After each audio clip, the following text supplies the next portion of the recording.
اعوذ باللہ من الشیطان الرجیم بسم اللہ الرحمن الرحیم تبت یدا ابی لہب وتب ما اغنى عنہ مالہ وما کسب سیصلی نارا ذات لہب وامرأتہ حمالۃ الحطب فی جیدہا حبل من مسد۔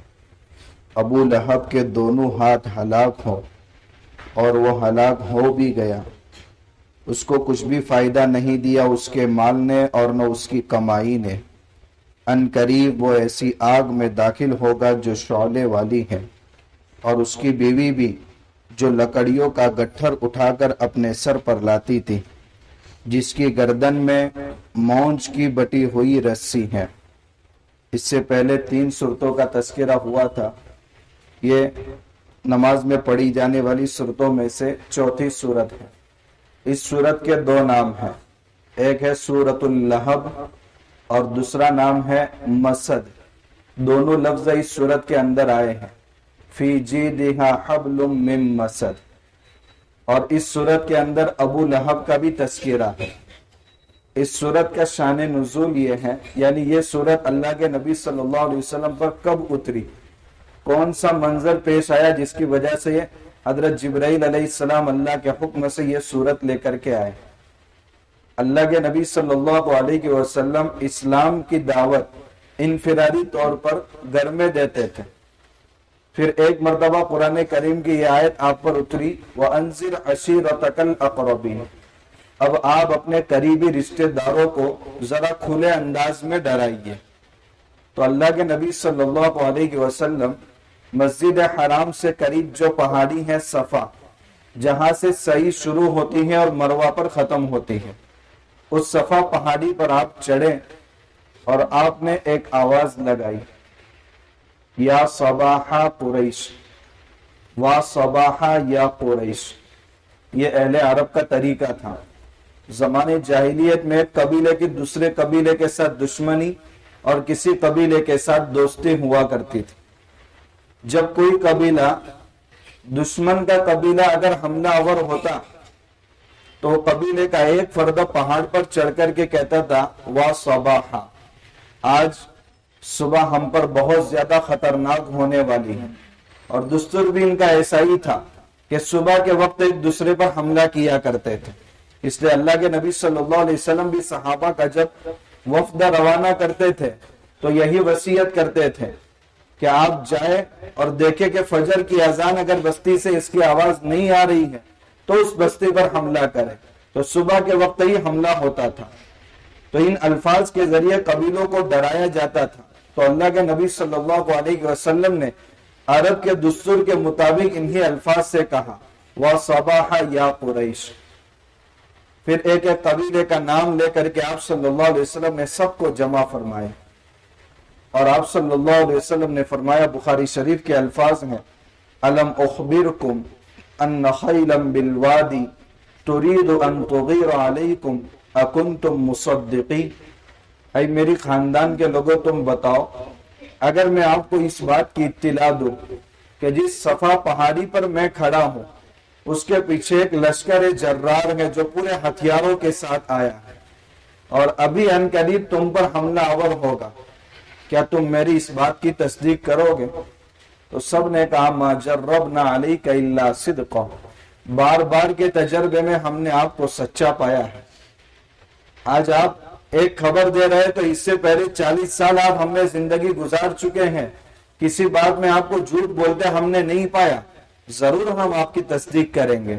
اللہ کے نبی صلی اللہ علیہ وسلم نے دیکھا کہ میدان ہموار ہوا۔ اب اللہ کی طرف سے جو پیغام آپ کو دیا گیا تھا، انی نذیر لکم بین یدی عذاب شدید، میں سخت عذاب سے تم کو کھلم کھلا ڈرا رہا ہوں کہ 360 معبودوں کی پوجا چھوڑ کر ایک اللہ کی پرستش کی طرف تم نہیں آئے تو جہنم کے عذاب کا تم کو سامنا کرنا ہوگا۔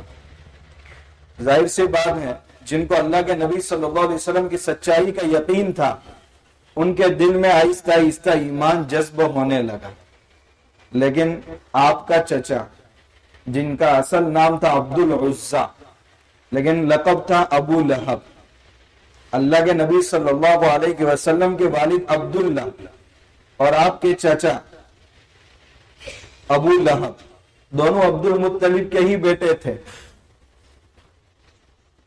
اس نے کھڑے ہو کر کے کہا تبا لک یا محمد لہذا جمعتنا، اے محمد نعوذ باللہ تیری ہلاکتی ہو، اس کے لیے ہم کو جمع کیا تھا کہ ہمارے آبا و اجداد جس دین پر تھے اس دین سے ہم کو ہٹا دے. قرآن کریم نے کہا کہ محمد کی تو کیا ہلاکتی ہو جن کے ساتھ اللہ کی طاقت ہے، جن کے ساتھ اللہ کی نصرت ہے. تبت یدا ابی لہب، ابو لہب کے دونوں ہاتھ ہلاک ہو، وتب اور وہ ہلاک ہو بھی گیا. لہب کے معنی شعلے کے آتے ہیں، اور ابو لہب کا جو رخسار تھا وہ بالکل ٹماٹر جیسا تھا، سرخا اور اس میں سفیدی ملی ہوئی. جیسے بہت سے لوگوں کا ایسا حسن اللہ کی طرف سے عطا ہوتا ہے تو اس کی وجہ سے اس کو ابو لہب کہا جاتا ہے. دوسرا کہ اس کا اخروی انجام، لہب کے معنی شعلہ، بھڑکدار شعلہ. ظاہر سی بات ہے جہنم میں ایسے ہی شعلوں کو اس کو سامنا کرنا ہے، اس وجہ سے بھی اس کو ابو لہب کہا جاتا ہے. اللہ تبارک و تعالیٰ نے ابو لہب کی ہلاکتی کا انجام دیکھیے، یعنی ایسے اسباب پیدا کر دیے کہ وہ خود بخود ہلاک ہو گیا. دیکھیے حق کے مقابل میں کھڑے ہونے والے کبھی زیادہ دیر پنپتے نہیں ہیں. اللہ کے نبی صلی اللہ علیہ وسلم کے مقابلے کے لیے یہ لوگ جب نکلے بدر کے لیے تو اس میں 70 بڑے بڑے سرما مارے گئے اور 70 بڑے بڑے قید ہوئے، لیکن ابو لہب نہیں نکلا تھا. اس نے اپنی جگہ دوسرے کو بیچ دیا تھا. وہ سمجھ رہا تھا کہ میرا بھتیجا ہے، بات کا پکا اور سچا ہے، اس کے ساتھ اللہ کی مدد ہے، میں اس کے مقابلے کے لیے اگر جاؤں گا تو ہلاکتی میری مقدر ہے. تو وہ نہیں گیا. ابھی میدان بدر سے بچے ہوئے لوگ واپس آئے ہیں کہ 4 مہینے نہیں گزرے تھے، تعاون کی وجہ سے ایک گلٹی اس کے بغل کے اندر پیدا ہو گئی تھی. اور اہل عرب بہت توہم پرست تھے، اس کو بیماری لگی تو مجھے بھی اس کی وجہ سے لگے گی، تو گھر میں بھی کوئی رکھنے کو تیار نہیں.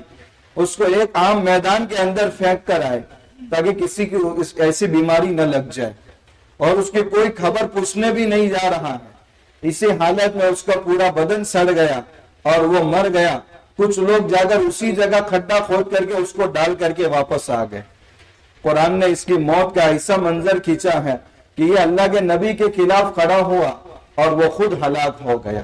تبت یدا ابی لہب و تب، ابو لہب کے دونوں ہاتھ ہلاک ہو اور وہ ہلاک ہو بھی گیا. اور اس کو اس کام میں تعاون کرنے والی اس کی بیوی تھی جس کا نام تھا ام جمیل، جو حضور کو بھی بہت پریشان کیا کرتی تھی. جب اس کو پتا چلتا تھا کہ فلاں راستے سے حضور گزرنے والے ہیں تو جنگل سے لکڑیوں کا گٹھر اپنے سر پر اٹھا کر آتی تھی اور راستے میں ڈال دیتی تھی تاکہ حضور گزرے تو کانٹوں پر سے آپ کا گزر اور آپ کو تکلیف ہو. ایک مرتبہ اللہ کے نبی صلی اللہ علیہ وسلم بیمار رہے چند دنوں تک، تو آپ تہجد میں اٹھ کر قرآن کی تلاوت کیا کرتے تھے، مگر بیماری کی وجہ سے صبح اٹھنا آپ کا مشکل ہو گیا.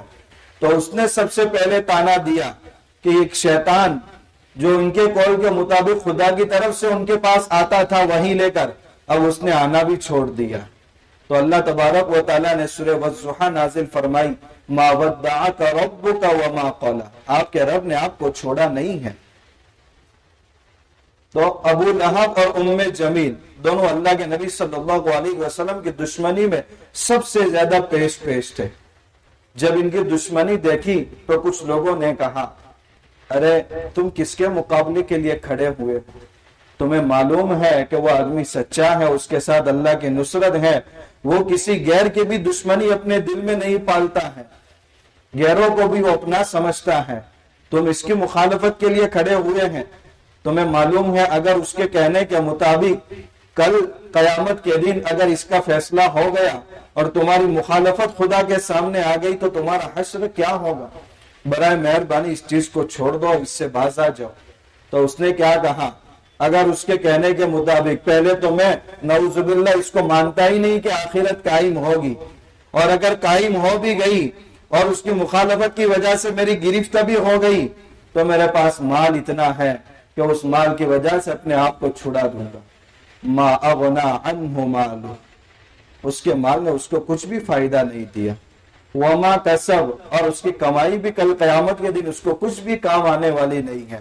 تو جس کا غرور اور جس چیز کا نشہ ہے وہ تو دنیا کی حد تک ہے، جیسے کہ عاجز پنا شروع ہوا ساری چیزیں ساتھ چھوڑ دے گی۔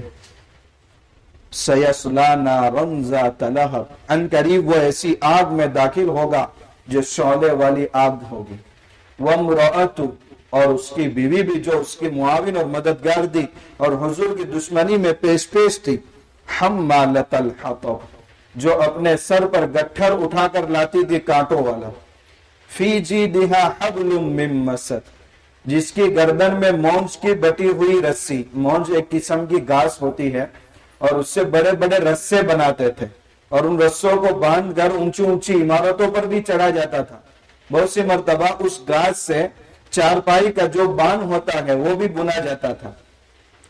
تو یہ ایک مرتبہ لکڑیوں کا گٹھر اٹھا کر کے آ رہی تھی اور بہت زیادہ بڑا گٹھر تھا، تو اس کی رسی، وہ گٹھر نیچے گرنے سے رسی اس کی گردن میں اٹک گئی۔ اب گٹھر بہت بھاری تھا جس کی وجہ سے رسی اٹک گئی تو اسی میں وہ پکڑی گئی اور اسی سے اس کا انتقال ہو گیا۔ فی جیدہا حبل من مسد، جس کی گردن میں مونج کی بٹی ہوئی رسی تھی اور اسی حالت میں اس کی موت آ گئی۔ تو اللہ کی پکڑ تھوڑی دیر سے آتی ہے مگر ضرور آتی ہے۔ حضرت شیخ الاسلام مفتی محمد تقی عثمانی صاحب دامت برکاتہم نے اس سورت کے ذیل میں یہ بات لکھی ہے کہ اللہ کے نبی صلی اللہ علیہ وسلم کو پوری زندگی پریشان کرنے والے دشمنوں کی تعداد بہت زیادہ ہے۔ ابو جہل، ابو لہب، عتبہ، شیبہ، امیہ بن خلف، بہت بڑی فہرست ہے، اور طائف میں سب سے زیادہ آپ کو پریشان کیا گیا۔ حتیٰ کہ غزوہ احد کے موقع پر جب اللہ کے نبی صلی اللہ علیہ وسلم پر تیر برسائے جا رہے ہیں، ابو دجانہ رضی اللہ تعالیٰ عنہ دیکھ رہے ہیں کہ بغداد مچ گئی ہے جس کی وجہ سے دشمن آپ کو نشانہ بنائے ہوئے ہیں۔ تو ابو دجانہ دشمنوں کی تیر کے سامنے یوں ٹھہر گئے، لیکن بعد میں یاد آیا کہ میں میدان جنگ کے اندر اپنی پیٹھ حضور کی طرف کیے ہوئے ہوں، یہ بے ادبی میں کیسے برداشت کر سکتا ہوں۔ فوراً مڑ گئے اور چہرہ حضور کی طرف کر لیا اور اپنی پشت دشمنوں کی طرف کر لی۔ تو حضرت عائشہ رضی اللہ تعالیٰ عنہ نے آپ سے کہا یا رسول اللہ، میدان احد کا دن آپ کی پوری زندگی میں سب سے زیادہ ٹف دن ہے۔ آپ صلی اللہ علیہ وسلم نے فرمایا نہیں، طائف سے زیادہ ٹف دن میری زندگی میں کوئی بھی نہیں آیا۔ تو ان حالات سے آپ گزرے کہ آپ کو پریشان کرنے والے بہت زیادہ ہیں، مگر کسی دشمن کا نام قرآن میں نہیں ہے۔ حضرت فرماتے ہیں صرف ابو لہب کا نام قرآن کے اندر آیا اور کسی کا نام نہیں آیا، اس کی کیا وجہ ہے؟ حضرت فرماتے ہیں جو آدمی ہر چیز کو حق سمجھتا ہے اور اس کے بعد اس کی مخالفت کرتا ہے تو اللہ اس کا انجام بھی ایسا ہی کرتے ہیں۔ ابو جہل، ابو لہب جانتا تھا کہ یہ میرا بھتیجا ہے، بات کا سچا ہے، جس بات کی طرف وہ دعوت دے رہا ہے وہ سچی ہے، اللہ کی مدد اس کے ساتھ شامل ہے، حال ہے۔ چچا سے زیادہ بھتیجے کو کون جان سکتا ہے؟ تو پرائے لوگ تو آپ کو حق پر سمجھ رہے ہیں اور آپ کی اتباع کر رہے ہیں، لیکن چچا جان رہا ہے حق ہے، اس کے باوجود بھی اس کی مخالفت کر رہا ہے۔ تو حضرت فرماتے ہیں کہ حق بات کو حق سمجھ کر اس کی مخالفت کرنا، اس کا انجام بھی ایسا ہی ہوتا ہے۔ اللہم احفظنا منہ، اللہ ہم سب کی حفاظت فرمائے۔ انشاءاللہ جو 5ویں نمبر کی صورت ہے آئندہ اتوار کی اس کی تشریح کریں۔ سبحان اللہ۔